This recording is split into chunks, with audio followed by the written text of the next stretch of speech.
తెలంగాణలో మున్సిపల్ ఎన్నికల కౌంటింగ్ ప్రారంభమైంది. రాష్ట్రంలోని 116 మున్సిపాలిటీలకు 7 కార్పొరేషన్లకు పోలింగ్ జరగగా 123 కౌంటింగ్ కేంద్రాల్లో ఓట్ల లెక్కింపు మొదలైంది. ముందుగా పోస్టల్ బ్యాలెట్లు లెక్కిస్తున్నారు. ఆ తర్వాత సాధారణ బ్యాలెట్లు లెక్కిస్తారు. వార్డుల వారీగా బ్యాలెట్ పెట్టెలను కౌంటింగ్ టేబుల్ దగ్గరికి తెచ్చి వాటిలోని బ్యాలెట్లను పోలింగ్ కేంద్రాల వారీగా 25 చొప్పున కట్టలు కడతారు. వాటిని డ్రమ్లో వేసి కలుపుతారు. ప్రతి రౌండ్లో 1000 బ్యాలెట్ పత్రాలను అంటే 40 బండిల్స్ను ఒక్కో టేబుల్కు కేటాయిస్తారు.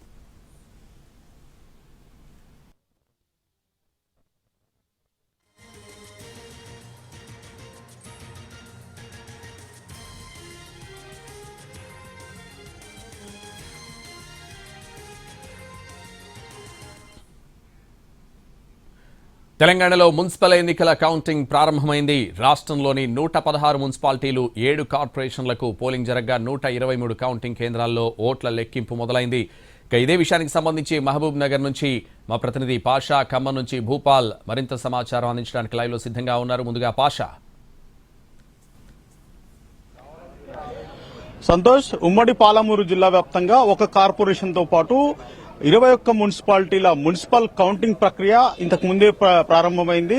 మొదటగా అభ్యర్థులతో పాటు పోలింగ్ ఏజెంట్లందరినీ కూడా పోలింగ్ కౌంటింగ్ సెంటర్ కి రప్పించారు. ఆ తర్వాత వారి సమక్షంలోనే వారికి సంబంధించినటువంటి బ్యాలెట్ బాక్సులను ఓపెన్ చేసి ముందుగా పోస్టల్ బ్యాలెట్ కౌంటింగ్ ని చేపట్టారు. ఆ తర్వాత బ్యాలెట్ కి సంబంధించినటువంటి పత్రాలన్నింటినీ 25 చొప్పున ఒక్కొక్క బండిల్ గా వేరు చేసి ఆ తర్వాత వారి సమక్షంలోనే పోలింగ్ ఏజెంట్లు అభ్యర్థుల సమక్షంలోనే కౌంటింగ్ ప్రక్రియను చేపట్టనున్నారు. అయితే మనం ప్రస్తుతం మహబూబ్ నగర్ జిల్లా కేంద్రంలో ఉన్నటువంటి పాలమూరు యూనివర్సిటీ కౌంటింగ్ సెంటర్ వద్ద ఉన్నాము. ఇక్కడ మహబూబ్ నగర్ కార్పొరేషన్ తో పాటు భూత్పూర్, దేవరకద్ర మున్సిపాలిటీలకు సంబంధించినటువంటి కౌంటింగ్ ప్రాసెస్ కొనసాగుతుంది. ఎక్కడ అవాంఛనీయ సంఘటనలు జరగకుండా కౌంటింగ్ సెంటర్ల వద్ద 144 సెక్షన్ అమల్లో ఉంటుంది. 3 అంచెల భద్రత ఏర్పాటు చేశామని పోలీసులు చెప్తున్నారు.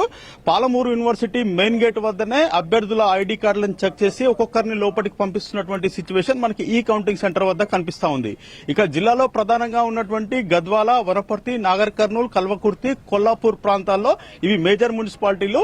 ఇక్కడ 30 టేబుళ్లపై 2 విడతలుగా కౌంటింగ్ స్టార్ట్ అయినటువంటి ప్రాసెస్ మనకు కనిపిస్తా ఉంది. ఇక మైనర్ మున్సిపాలిటీలుగా ఉన్నటువంటి భూత్పూర్, దేవరకద్ర, అమరచింత, ఆత్మకూరు వంటి మున్సిపాలిటీలు, కోస్గి, మద్దూరు ప్రాంతాల్లో కూడా ఒకే రౌండ్ లో ఒకే విడతలో పూర్తిగా ఫలితాలు వెల్లడిస్తామని చెప్పేసి అధికారులు చెప్తున్నారు.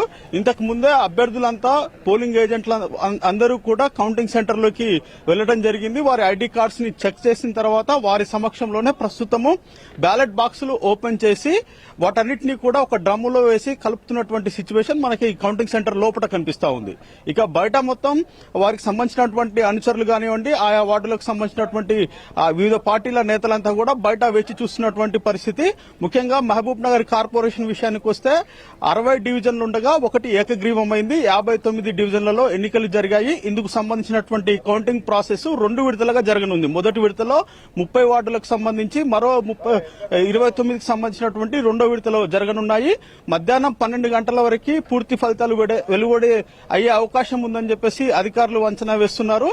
ఎక్కడా కూడా ఇబ్బంది తలెత్తకుండా ఇప్పటికే కౌంటింగ్ సిబ్బందికి పూర్తి స్థాయిలో శిక్షణ ఇచ్చాము.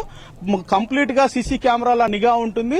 దాంతో పాటు అభ్యర్థులు, పోలింగ్ ఏజెంట్ల సమక్షంలోనే కౌంటింగ్ ప్రాసెస్ లో అవకతవకలు లేకుండా జాగ్రత్తలు తీసుకుని ముందుకు పోతున్నామని చెప్పేసి ఆయా జిల్లా కలెక్టర్లతో పాటు ఎన్నికల అధికారులు పేర్కొంటున్నారు. ఇక ఇప్పటికే సమస్యాత్మక వార్డుల్ని గుర్తించారు. గెలుపోవటంల తర్వాత ఎక్కడా ర్యాలీలు నిర్వహించకుండా ముందు జాగ్రత్త చర్యలు చేపట్టామని చెప్పేసి పోలీసులు చెప్తున్నారు. మరో పక్క కౌంటింగ్ సెంటర్ల వద్ద 3 అంచెల భద్రత ఉంది. సో ప్రతి ఒక్కరూ కూడా గెలిచిన వారు కానివ్వండి, ఓడిన వారు కానివ్వండి, ఎక్కడ అవాంఛనీయ సంఘటనలకు పాల్పడకుండా శాంతి భద్రతలకి సమస్య తలెత్తకుండా ముందు జాగ్రత్తలు చేపట్టినట్టుగా పోలీసులు చెప్తున్నటువంటి పరిస్థితి. అయితే ఇప్పటికే పోస్టల్ బ్యాలెట్ కు సంబంధించినటువంటి కౌంటింగ్ కొనసాగుతుంది. దీనికి సంబంధించినటువంటి ఫలితాలు మరి కాసేపట్లో వెలువడే అవకాశం ఉంది. దీని తర్వాత బ్యాలెట్లను వేరు చేసి ఆ బ్యాలెట్ కు సంబంధించినటువంటి కౌంటింగ్ ని మరో అరగంటలో స్టార్ట్ చేసే అవకాశం మనకు కనిపిస్తా ఉంది. సంతోష్. Thank you Pasha.